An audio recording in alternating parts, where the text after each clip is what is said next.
Hello दोस्तों, कहानी कही अनकही में आपका स्वागत है। रात के सन्नाटे में फ्लैट की घंटी जख्मी बिलाव की तरह गुर्रा रही थी। लड़कियां आखिरी शो देखकर कभी की अपने कमरों में बंद सो रही थीं। आया छुट्टी पर गई हुई थी और घंटे पर किसी की उंगली बेरहमी से जमी हुई थी। मैंने लश्तम पश्तम जाकर दरवाज़ा खोला। ढोंडी छोकरे का हाथ थामे दूसरे हाथ से छोकरी को कलेजे से लगाए झुकी झुकी घुसी और भागकर नौकरों वाले गुस्ल खाने में लुप्त हो गई। दूर सड़क पर गोल बयानबाजी का शोरे रोड की तरफ लपका चला आ रहा था। मैंने बालकनी से देखा, औरतें बच्चे नशे में धुत नौकर बेतहाशा बोलियों में ना जाने किसे ललकारते चले आ रहे थे। चौकीदार शायद ऊँघ गया था, तभी ढूंढी उसकी आंखों में धूल झोंककर घुस पड़ी। वो उसके पीछे लपकने के बजाय फाटक में ताले जड़ने दौड़ा और जब मजमा कंपाउंड की दीवार पर चढ़कर फानने लगा तो उसने लपक कर लोहे का अंदरूनी दरवाजा बंद कर लिया और सलाखों में से हमलावरों को डंडे से धमकाने लगा। उधर से महफूज पाकर मैंने जल्दी जल्दी बिजलियां जलाई। गुस्लखाने से मिला हुआ जो कूड़े कबाड़ का छोटा सा हिस्सा है, उसमें ढूंढी मैले कपड़ों की टोकरी से चिपकी थर थर कांप रही थी। उसकी ठोड़ी लहूलुहान थी और खून गर्दन से बहकर शलूका और धोती को तर कर रहा था। मैंने उससे बहुत पूछा कि क्या मामला है, मगर उसकी आंखें फटी थीं और जोड़ी सवार थी। बच्ची फटी हुई चोली से फायदा उठा रही थी और बड़ी तुंदही से अपनी अंजलि भूख मिटाने में मशगूल थी। छोकरा हंसते आबद नाक सुड़क रहा था और पेशाब से तर टांगे खुजा रहा था। ढोंडी को मैं उस वक्त से जानती हूँ जब उसका पति राव चौथे माले के सेठ की ड्राइवरी करता था। नाम से तो लगता है ढोंडी कोई लहीम शहीम मर्दमार किस्म की घाइन होगी, मगर ढोंडी का कद मुश्किल से 4 फुट होगा। जी भर के बदसूरत, चुईया सी आंखें, आगे को घुसका हुआ निचला जबड़ा और धंसा हुआ माथा। चंद माह पहले ही एक अदद लौंडिया जनी थी तो राव ने दारू पीकर उसकी हड्डी पसली नरम कर दी। 1.5 माह की सूखी मारी बच्ची न जाने रात को कब मर गई और ढोंडी दाड़े मार मार कर रोई। बाई लोग का कहना था कि ढोंडी ने टोपा देके बच्ची की छुट्टी कर दी, यानी रात को चुपके से गला दबा दिया। मगर ऐसी बात होती तो फिर इतना मातम करने की क्या जरूरत थी। ढोंडी का मर्द एकदम मवाली था, बहुत दारू पीता था, मगर ढोंडी कहती थी कि रात की वर्दी करता है। सेठ सारी सारी रात छोकरियों के साथ ठट्टा करता है। वो मोटर में बैठे बैठे ऊब जाता है तो पौवा मार लेता है। बम्बई की शायद ही कोई बिल्डिंग हो जिसके अहाते के किसी कोने में अंधेरी गैरेज में या नौकरों की कोठरी में हत्ता की गंदे सड़ासों में दारू नहीं कशीद की जाती। और फिर इधर वर्ली के सुनसान इलाके में डांडा की तरफ जाने वाली सड़क, ये झोपड़पट्टी में तो बाकायदा ठर्रे की बाढ़ जमी हुई है। मक्खन में तली हुई क्या फर्स्ट क्लास मछली खाना हो तो डांडा से बेहतर कोई जगह नहीं। वहाँ मुख्तसर तरीन चोली और लंगोटी पहने मछेरनों का अक्खे बम्बई में जवाब नहीं। उधर जो नए फ्लैट बन रहे हैं उनमें सेठ लोग अपनी रखैल रखते हैं। सेठानियों की जासूसी कार्रवाइयों से महफूज ये सेठ लोग जो फिल्म का धंधा करते हैं, यानी डिस्ट्रीब्यूटर और प्रोड्यूसर के बीच के कंडे, जो फिल्म के अलावा छोकरी से लेकर हिट फिल्मों तक का लेन देन बटाते हैं। सेठ लोग जब ऊपर चले जाते हैं तो नीचे उतरने का वक्त मुकर्रर नहीं होता। नीचे ड्राइवर जुआ और शराब का दौर चलाते हैं। वहीं से राव को शराब की आदत ने पकड़ लिया। फिर ये आदत इतनी बढ़ी कि ढोंडी की सौत बन बैठी। बच्ची के मरने के चंद महीने बाद ढोंडी का पैर फिर से भारी हो गया। अब के राव ने अल्टीमेटम दे दिया कि अगर फिर छोकरी डाली तो वो उसका पत्ता काट के दूसरी बहू करेगा। लेकिन छोकरी पैदा होने से पहले ही एक दिन राव ने बच्चों को स्कूल से लाते समय गाड़ी फुटपाथ पर चढ़ा दी। बच्चों के चोट तो नहीं लगी, मगर हाय तौबा इतनी मचाई कि सेठ ने उसे खड़े खड़े निकाल दिया। राव और ढोंडी को गैरेज खाली करके जाना पड़ा, जिस पर उसी दिन नए ड्राइवर ने कब्जा कर लिया। एक दिन क्या देखती हूँ, ढोंडी एक छिपकली की शक्ल की छोकरी छाती से चिपकाए फुटपाथ पर बैठने वाली तरकारी वाली के पास जमी हुई है, उजाड़ सूरत, खुस्टी हुई। अरे ढोंडी, कैसी है री? मैंने रस्मन पूछ लिया। ठीक है भाई। वो उठकर मेरे साथ साथ चलने लगी। राव कैसा है? वो तो गया भी। किधर गया? समंदर पार, दुबई को। कमबख्त, बच्ची की वजह से तुझे छोड़ गया? नहीं भाई, छोकरी तो बाद में आई, वो तो पैसा कमाने को गया। ओहो, तब तो ठाठ होंगे तेरे, बहुत रुपया भेजता होगा तुझे। नहीं भाई, उसे अपनी आई को भेजता। उसकी माँ यानी तेरी सास को? मराठी में आई माँ को कहते हैं। नहीं, वो लुच्ची जो उसे उधर भिजवाया। तो ढोंडी साहिबा तंज फरमा रही थी।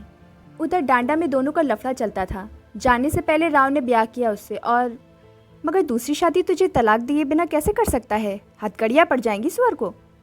कौन डालता हथकड़ी भाई? अरे 10-12 साल हुए कानून पास हुआ कि एक से ज़्यादा बीवी की इजाज़त नहीं। तलाक बगैर दूसरी शादी जुर्म है। काय को? अक्खा गुजराती, मराठी, सिंधी और भैया लोग कितनी शादी बनाता, सब पर केस चल सकता है। ढोंडी कतई मानने को तैयार ना थी और ना मेरे पास वक्त ना वसीला कि उसे कानून समझाती फिरूं। खुद मेरे जान पहचान के मुअज्जिज लोगों के पास एक बीवी के अलावा और कई औरतें हैं। सुना है पंडित से फेरे डलवा लूं, कोई नहीं पकड़ सकता। जी को तसल्ली भी हो जाती है कि मामला हलाल हो गया। बाई मेरे को कामदेव ढोंडी पीछे पड़ गई। मेरी पुरानी झाड़ू कुटका करने वाली बाई ढोंडी को मेरे साथ देखते ही दौलतियां झाड़ने लगी और दोनों में निहायत फर्राटे की मराठी में जंग शुरू हो गई। मैं इतने साल से बम्बई में रहती हूँ, कोई रसान रसान बोले तो मराठी, गुजराती, सिंधी, बंगाली खासी पल्ले पड़ जाती है, मगर जब उन्हीं जबानों में तू मैं शुरू हो जाती है तो मेरे खाक समझ में नहीं आती। इंतहाई रूह फरसा पथरीली चीखों में तो हर लफ्ज गाली बनकर कान के पर्दे फाड़ने लगता है, जैसे बिना टायर की गाड़ी खड़ंजे पर दौड़ रही हो। मैंने दोनों को डांट कर अलग किया।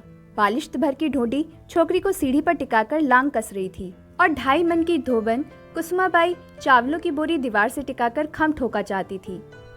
बड़ी मुश्किल से दोनों को ठंडा किया और ढोंडी को समझाया कि कुसुमाबाई की शान में कुछ भी कहा तो अच्छा ना होगा। वो 3 बरस से मेरे यहाँ लगी है। बरसात शुरू होते ही बम्बई में बाई लोग का भाव गिरने लगता है। सुहाने जाड़ों और गर्मी में आंख लगाने को बाई नहीं मिलती। तब ना बिना लाइसेंस की छापड़ी लगाई जा सकती है, ना कीचड़ पानी में लुथड़े हुए बाग बगीचे, सुनसान कोने कथरे, समुद्र के किनारे ऊंचे नीचे चट्टान किसी भी सुहावने धंधे के लिए काम नहीं आ सकते। फ्लैटों की अगासियों में मुस्तकिल वाले नौकर जमे होते हैं। हाँ, इन दिनों बावर्ची लोग के ऐश होते हैं और जब मालिक मकान सो जाते हैं तो बावर्ची किचन में राजा इंद्र बने मजे उड़ाते हैं। बचा कुचा खाना बड़ी दरिया दिली से अपनी प्रेमिकाओं को निगला देते हैं। कभी 4-5 लफंगे जमा होकर जुआ शराब से शौक फरमाते हैं और अगर गर्मी में एयर कंडीशन कमरों में साहब लोग बंद हों तो ड्राइंग रूम में बिस्तर लग जाते हैं, जो सुबह दूध लाने के वक्त खाली करके सफाई हो जाती है। शुक्र है बरसात के बहाव में छिपकली की सूरत की छोकरी भी अल्लाह को प्यारी हो गई। सड़ी गली डस्टबिन में फेंकी हुई तरकारियों के छिलकों की भाजी खाने वाली माँ का दूध पीकर मोटा ताज़ा बच्चा भी दम तोड़ देता, वो तो फिर भी नाचीज छिपकली थी। बच्चे की मौत ने जैसे ढोंडी के दिन फेर दिए कि बाई लोग के मुख्तलिफ धंधे जाग उठे और नौकरों का तोड़ा पड़ गया। ढोंडी ने बिल्डिंग के 26 फ्लैटों में से 8-10 मार लिए और सुबह से शाम तक कपड़ा बर्तन झाड़ू कुटका करके खूब कमाने लगी। राव ने रुपया भेजकर अपनी महबूबा को परदेश बुला लिया और ढोंडी ने लाल हरी धोतियां खरीदकर तरकारी वाली बाई के पास बैठना शुरू कर दिया, जहां बोझ भुचक्कर यानी शंकर की बूढ़ी माँ ना तजुर्बेकार बाई लोग को जिंदा रहने के तीर बहदफ नुस्खे बांटती। ढोंडी पूरे ध्यान से उसके भाषण को सुना करती। काम निपटा कर ये बाई लोग शाम को नहा धोकर 16 श्रृंगार करती हैं, नुक्कड़ से पान के बीड़े खरीदकर कल्ला गर्म करती हैं और ताज़ी हवा खाने मैरीन ड्राइव पर समुद्र के किनारे मुडेर पर बैठकर तबादले ख्यालात करती हैं, खुलकर हंसती बोलती हैं, राहगीरों से आंखें भी लड़ाती हैं। वहीं पहली बार 6 फुट ऊंचे रघुनाथ घाटे से ढोंडी की आंख लड़ गई।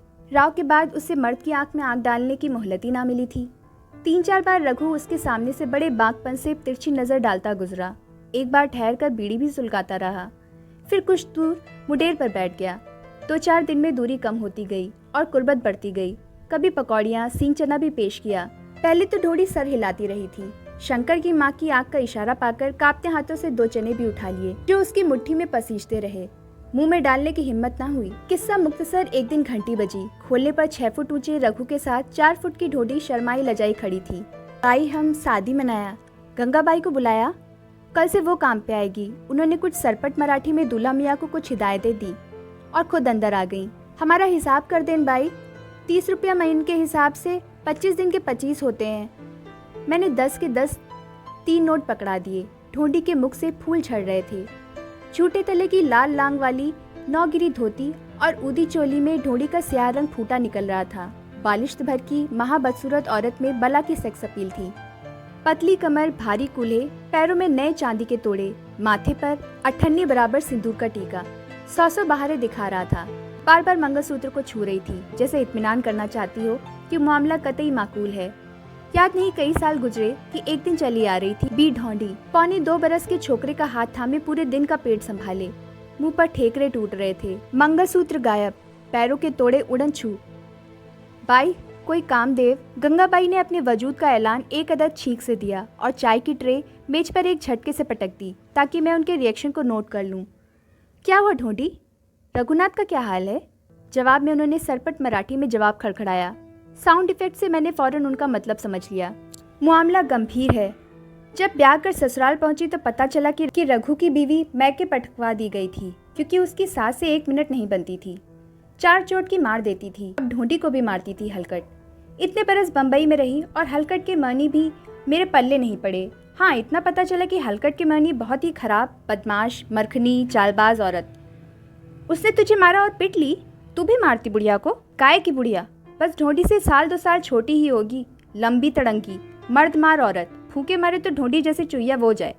बुढ़े को रोज नोटाक मंगताइस, यानी अगर ठर्रे का पाँव ना मिले तो तूफान बर्पा कर देता है। उसकी औरत तो रघु 10-12 साल का था तभी खल्लास हो गई थी। उसके बाद रघु का बाप इधर उधर मुंह मारता रहा। राज मजदूर का काम करता था। बम्बई में बड़े जोर से बिल्डिंगें खड़ी हो रही थी। खाक धूल फेफड़ों में जमती गई। सीलन की वजह से गठिया भी हो गई और दमा तो है ही दम के साथ। इस वक्त तक रघु का ब्याह हो चुका था, मगर कोई मुस्तकिल रोजगार आज तक नहीं जुड़ा। बुढ़ा गांव गया तो किसी बहुत सी छोकरियों के बाप ने एक अदद उसके सर मर दी। बुढ़ा तो किसी कर्म का नहीं था। रघु और सौतेली माँ भूरी बाई का टांका जुड़ गया, जिस पर उसकी पत्नी ने बड़े फेल मचाए। रघु ने हलकट की मदद से उसे मार कूट कर मैके पटकवा दिया, क्योंकि उस चुड़ैल ने भी छोकरी थोप दी थी। बुढ़े को जवान बीवी और बेटे के ताल्लुकात पर कतई कोई एतराज ना होता, अगर उसकी नोटाक पाबंदी से मिलती रहती। मगर इतना ठर्रा खरीदने के लिए जो तीनों को पूरा पड़ जाए, भूरी तो इन दोनों को भी पीछे छोड़ देती और पानी की तरह दारू डकार जाती थी। दारू का तोड़ा पड़ता तो जूतम पैजार शुरू हो जाते। रघु जब भूरी की ठुकाई करता तो बुढ़े के दिल में कलियां चटकने लगती। रकाबत का जज्बा तो कभी का मर चुका था कि ये नाजुक एहसास धन की छांव में ही फलता फूलता है। बूढ़े की रग रग फोड़ा बन चुकी थी, तब ही रकाबत की आग भी सड़गल के रिस गई होगी। उसे तो बस लगन थी, और वो दारू की। ये सबसे बड़ा मरहम मदोशी है। पता नहीं बुड्ढे के खानदान के फर्द अकलियत की फहरिस्त में आते हैं कि नहीं। आधा बम्बई तो उसी कबीले का नजर आता है, जिनका कोई पुरसाने हाल नहीं। पिछली दफा बड़ा धुंध मचा था। बुड्ढे ने बहू और रघु के साथ जाकर वोट भी डाला था। तमाम दीवारें गाय, बैल और घोड़े की तस्वीरों से भर गई थी। बड़ी मुश्किल से 2 बरसातों में धुली। उसे कतई पता नहीं था कि वो उनको वोट क्यों दे रहा है। उसे लारी में ले जाया गया और उसे जो बताया गया था उसी तस्वीर पर निशान लगा दिया था। नीली स्याही का निशान उसने हंसते हिदायत फौरन अंगोछे से रगड़ डाला था। उसे गिनती नहीं आती और ना याददाश्त काम करती है, पर उस दिन उसने कितने ही पर्चे डब्बों में डाले और उस दिन सबको मिलाकर पूरे 48 रुपए हाथ लगे थे। तब के दिन जी भर के ठर्रा और बड़ा गोश्त उड़ाया था। पता नहीं कौन गद्दी पर बैठा, कौन उतरा। पर्चियों पर बनी तस्वीरें खामोश हैं। न दीवारों पर लगे ऊंट घोड़े की वो जबान जानता है जो अपनी मुश्किलात का किसी से हल पूछे। और तब भूरी बाई के दिमाग आसमान पर चढ़ने लगे थे। घर का खर्चा चलाने के लिए वो झोपड़ी वाली बाई की मदद से धंधा करने लगी थी। वहीं उसकी एक फिल्म वाले से भेंट हो गई और वो उसे भीड़ के सीन में एक्स्ट्रा बना के ले गया। उसी दिन से भूरी बाई अपने आप को फिल्म स्टार समझने लगी है और धरती पर पैर नहीं टिकते। उधर ढोंडी की कमाई की खैर खबर दूर दूर तक फैल रही थी। 8-10 घरों का काम समेटती है, फिर घर से 30-35 मार लेती है। पैर में पाजेब भी झनकती है और सूद पर रुपया भी चलाने लगी है। तभी रघु एक जान छोड़ 1000 जान से इस पर आशिक हुआ। मगर ढोंडी के नसीब ही खोटे हैं। हलकट ने फेल मचाए कि फिल्म वाले ने उसे हीरोइन बनाने का पक्का वादा किया है। रघु की बीवी जो मैके चली गई थी, उसका भाई नहीं भेजता कि वहाँ नई कॉलोनी में बहुत काम है। जो मजदूर दूर दूर के गांव से आकर जुटे हैं, वो घर वाली थोड़े संग लेके आए हैं, उनकी भी तो जरूरियात हैं। रघु गया, हाथ पैर जोड़े, मगर भाई टस से मस न हुआ। उसकी छोकरी मर गई। अच्छा हुआ, अब उसकी गोद में 6 महीने का लौंडा है। रघु को ताव आता है और ठंडा हो जाता है। उसका साला बहन की कमाई खा खा कर साण हो रहा है। कंपाउंड में अब भी झगड़ा चल रहा है। बड़ी मुश्किल से समझ में आता है कि ढोंडी पर किसी ने कातिलाना हमला नहीं किया, बल्कि ढोंडी ने अपने पति की नाक चिपा डाली। थूकी भी नहीं, शायद निकल गई। पुलिस रघु को ले गई, मगर ढोंडी इर्तिकाब जुर्म के बाद सटक गई। रघु बेहोश है, शायद मर रहा है या मर चुका है। इसका मतलब है ढोंडी इसी इमारत के किसी फ्लैट में अंडरग्राउंड हो गई है, मगर चौकीदार अंदर से ताला मारकर बैठ गया है। सुबह से पहले नहीं खोलेगा। मुझे सख्त बेचैनी है। छोकरे चौकीदार पर आवाजें कस रहे हैं, पर वो टस से मस नहीं होता। सुबह जब पुलिस ढोंडी की तलाश में आएगी तब दरवाजा खुलेगा। मुझे ढोंडी से डर लग रहा है। उसने पति की नाक चिपा डाली। मैंने आज तक ऐसी बात नहीं सुनी कि किसी औरत ने गुस्सा या रकाबत में पति की नाक काटी हो। हाँ, मर्दों की नाक तब जरूर कट जाती है जब उनकी बहन, बीवी या बेटी किसी के संग भाग निकली या हराम का बच्चा जन बैठे। पर औरत जात पर पति की नाक सचमुच काट डालना बिल्कुल नहीं सचता। मैं बड़ी तरक्की पसंद बनती हूँ। औरत और मर्द की बराबरी की शिद्दत से कायल हूँ, मगर ढोंडी का नाक चबा डालना बहुत वैसा लग रहा है। शायद इसलिए कि दुनिया की तारीख में मेरे इल्म के हिसाबों में ये पहला हादसा है। अरे साली, चबा के गुटक गई। थूकी भी नहीं। नीचे मुंडेर पर बैठा कोई तबसरा कर रहा था। अरे साली चबा के गुट गई, थूकी भी नहीं। नीचे मुंडेर पर बैठा कोई तबसरा कर रहा है। हमने बहुत ढूंढी, नहीं मिली, शायद किसी की चप्पल में चिपकी चली गई। और ढूंढी, किसी बात का जवाब नहीं देती। उसका चुपका सन्नाटा मेरे कानों के पर्दे फाड़े दे रहा है। उफ, उसकी आंखें कहाँ गुम हो गईं? उनमें किस बला का खालीपन है? आखिर सुबह हो गई। फाटक का ताला खुला मगर पुलिस नहीं आई। लोग बालकनियों पर खड़े इंतजार कर रहे हैं। फुटपाथ पर भी जमाव जमे हैं। ढूंढी सहमी हुई उतरकर फुटपाथ पर कदम तौल तौल कर चल रही है। बाई लोग आपस में बुदबुद कर रही हैं। उनकी आंखों में इस औरत के लिए सहमी हुई नफरत है, जिसे जहरीली नागिन ने किसी मुकद्दस चीज को डस लिया हो। ढूंढी मुजरिम से बनी सफाई पेश कर रही है। उसने पतिदेव की नाक नहीं काटी। नशे में धुत जब वो उस पर पिल पड़ा और कपड़े फाड़ने लगा तो उसने काटा नोचा तो बहुत, मगर वो पति की नाक हरगिज नहीं काट सकती। हो सकता है वो उसके होठ चूमने झुका हो और नाक ढूंढी के दांतों की जद में आ गई हो। हाँ, इस पर रघु का खून तो बरसा, क्योंकि उसके जिस्म पर कोई जख्म नहीं। उसके कपड़ों पर पति के खून के दाग धोकर भी पूरी तरह नहीं छूटे, मगर बाई लोग उससे आंखें चुरा रही हैं। उसने बड़ी बेजा की। पति भगवान समान होता है, खुदाए मजाजी होता है।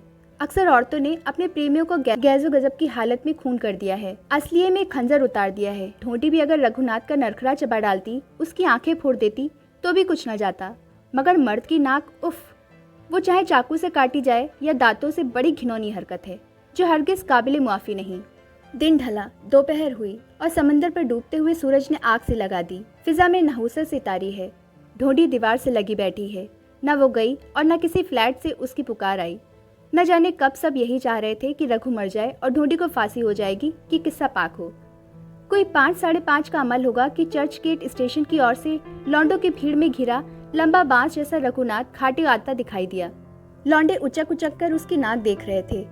रघु की नाक पर टाकू तक का निशान नहीं था। मुआजिजा हो गया। जरूर धोलकिया ने केस हैंडल किया होगा। भाई कमाल है, न फाया न पट्टी, यहाँ तक कि खरोश तक नहीं। लोग गुमसुम उसकी नाक को तक रहे हैं और रघु सबकी ओर मुश्तबा नजरों से देखता लपका चला आ रहा है। कौन बोला नाक काटा? रघु बिगड़ खड़ा हुआ। जब जास्ती पीता तो नाक से खून आता। फिर उस हलकट ने हमको टक्कर मारा, तभी हम बेहोश हो गया। एकदम ढूंढी चिंघाड़ चिंघाड़ कर रोने लगी और सरपट मराठी में न जाने क्या कह रही थी। बालकनियों से साहब लोग झुक झुक कर न जाने क्या कह रहे थे। सब एकदम बोल रहे थे और किसी को दूसरे की बात समझने की फुर्सत ना थी और कुछ समझने की बात भी ना थी। सभी कुछ बौखलाए हुए थे। रघु जल्दी जल्दी ढूंढी का गोडर समेट रहा था। उन लोगों के जाने के बाद मजमा कुछ मायूस सा होकर बिखर गया। इतने धांसू ड्रामे का अंदाज, इतना फुसफुसा। बिजली के खंभे की रोशनी में रघु की नाक और ढूंढी के मुंह से खून उबलता देखकर किसी मंचले ने पुलिस को फोन कर दिया। अस्पताल के डॉक्टर भी बेहद खफा थे कि नक्सीर के केस के लिए उनकी नींद हराम की। पुलिस शर्मिंदा थी कि गुंडों ने जानबूझकर बेवकूफ बना दिया। खुद मेरे ऊपर सख्त खिसियान पर तारी था, जिसका इल्जाम मैं किसी न किसी पर थोपने के मंसूबे बना रही थी। मैं जो खुद को निहायत रोशन ख्याल, दुखी तबके का हमदर्द और आम इंसान से बेहद करीब समझती हूँ, उनके बारे में बस इतना जानती हूँ कि नक्सीर को कत्ल की वारदात यकीन कर लेती हूँ। मर्द और औरत के बराबर हुकूक की अलमबरदार मर्द नाक काटता है तो नफरत करती हूँ, मगर औरत मर्द की नाक काटे तो दहल जाती हूँ। उफ, कितनी शर्म की बात है।